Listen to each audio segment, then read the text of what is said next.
the point of all these hoax? Is it the chicken and the egg time? Are we just yokes? Perhaps we're just one of God's little jokes. We're so say the meaning of life. The fourth topic I wish to bring up is the boat. Noah's Ark was said to have been 300 cubits long, 50 cubits wide, and 30 cubits high, or about 450 feet long, 75 feet wide, and 45 feet deep. The amount of timber needed for this boat would have been very great. Thousands of trees is a good ballpark estimate. Where did Noah get his wood from? Another thing, the sheer force of the turbulent global ocean would have cracked the hull of the ark and drowned the animals and people inside. Then there's the issue of the sheer weight of all the animals, which would surely have broken the decks of the boat and the hull, especially since those decks and the hull of the boat were only held together with pitch. A couple of real-life wooden boats that approach the limits of how big a wooden vessel can get include the 370-foot Santiago, which took water and sank in 1918, and the schooner Wyoming, which was 329 feet long and warped and leaked while at sea and sank. Keep in mind, these vessels had the benefit of being reinforced with metal, a lot of good it did them, and the Ark had no such reinforcement. The familiar image from the storybooks and cartoons of our childhood is of a huge wooden ark with the animals marching inside 2 by 2. But that is a 19th century image. It is completely at odds with what could have been built in biblical times. According to Tom Vosmer, an expert on ancient boats, not even 19th century engineers could have built a 450-foot ark out of wood alone. They had to use steel frames inside much smaller wooden boats just to keep them afloat. The problem with a 450-foot boat made of wood is that the wood as a material cannot maintain the shape of the boat, and the boat would start to distort at sea, the seams would open up, and it would sink. The next topic I wish to bring up is the issue which I touched on before, the mixing of salt and fresh water.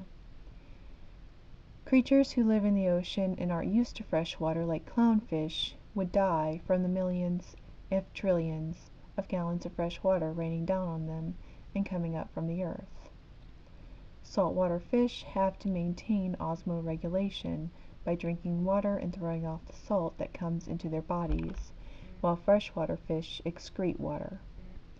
If put in a freshwater tank, saltwater fish would take on too much water into their bodies, their cells would burst, and they would die. If the opposite occurred with the freshwater fish, the fish would lose too much water, dehydrate, and also die. Some estimates say only 2% of all fish species can live in both salt and fresh water, and this sort of leads into my next point. Another thing I found incredible was the lack of evidence for a mass extinction roughly 4,360 to 5,000 years ago in the geological record.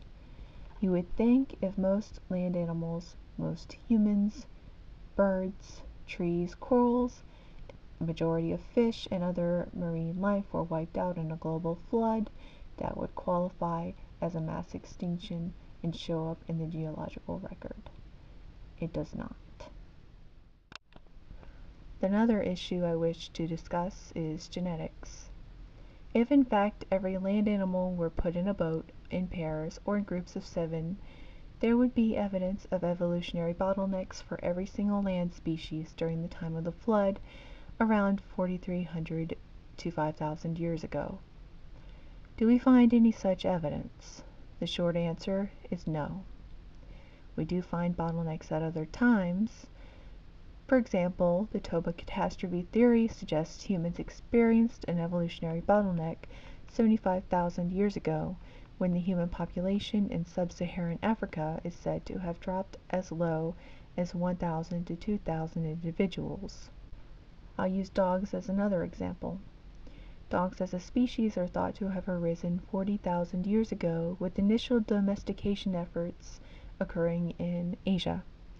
Since that time, dogs have underwent a series of bottlenecks in which artificial barriers were placed on the number of breeding partners, one result of which are purebred dogs.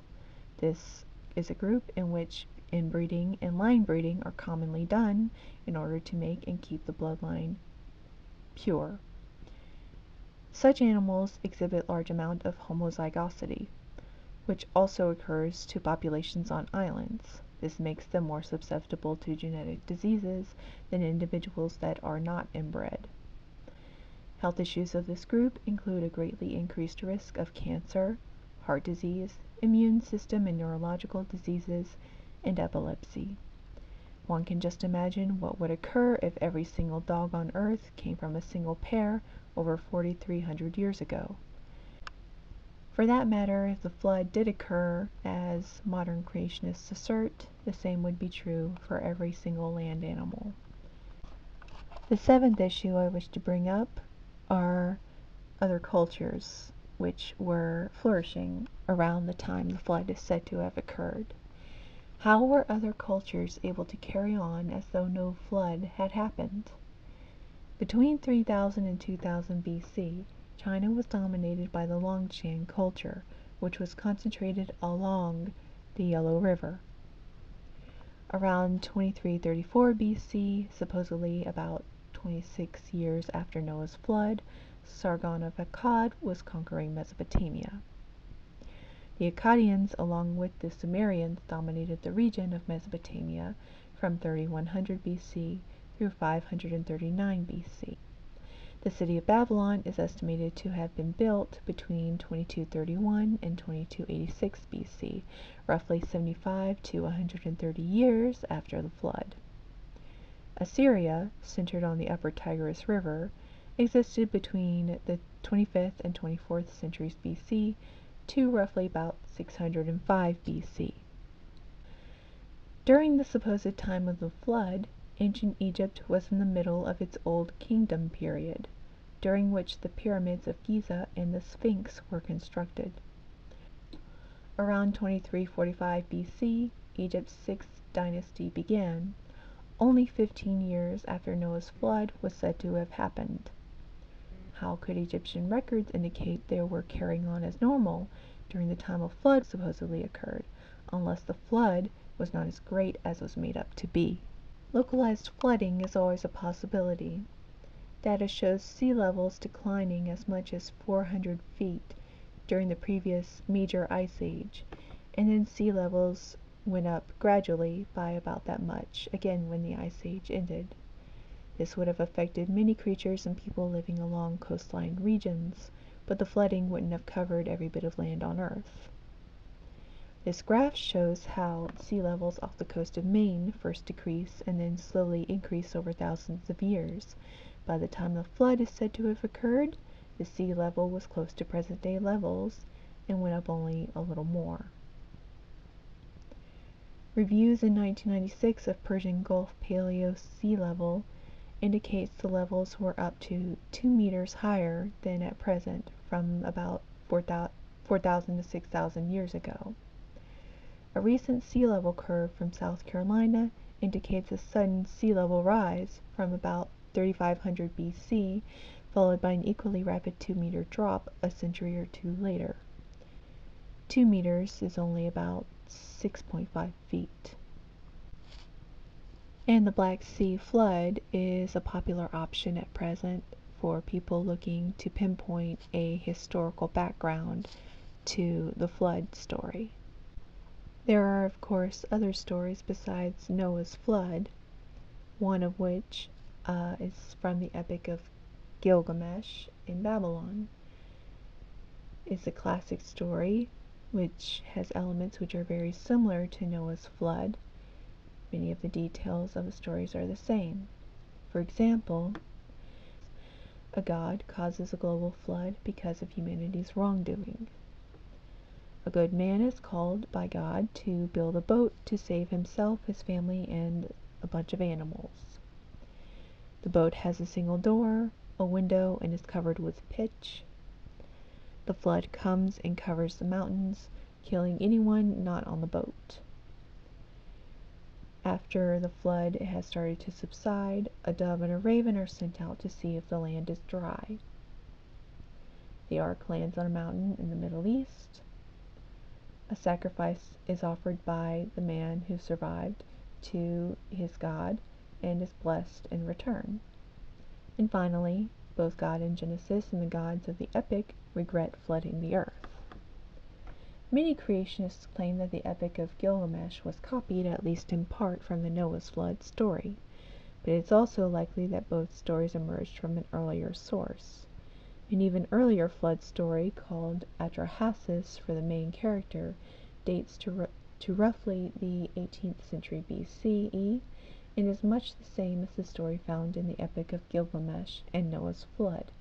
In fact, both Utnapishtim in the Babylonian story and Atra-Hasis in the Akkadian story are the sons of Upara-Tutu of Shuruppak. Aside from issues with the physical phenomena of Noah's Ark story, here are a couple of other issues I had related to the God of the story. First, Yahweh's omniscience.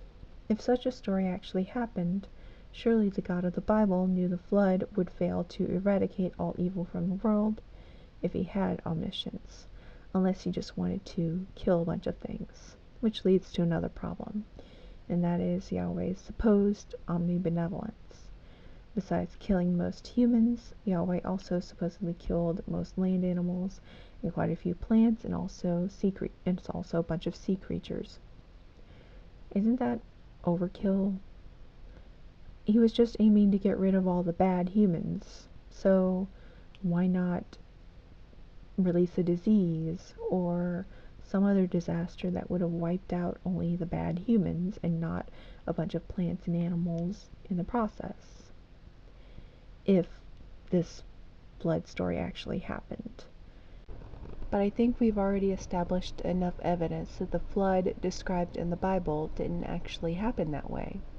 So, the authors of Genesis were likely simply putting to paper an oral history that went all the way back to their ancestral homeland in Mesopotamia, and it got embellished with time, or they simply copied the Babylonian version of the story in their own way. They were trying to explain as best they could why certain things were so, make sense of the world around them, and provide guidance and a warning to their people. I believe in this story there is a grain of truth hidden within the exaggerations, which leads all the way back to Sumerian and Akkadian culture. I'm certain a significant flood did occur, of some magnitude, just not a global flood. Is life just a game where we make up the rules while we're searching for something to say? Or are we just simply spiraling coils of self-replicating DNA?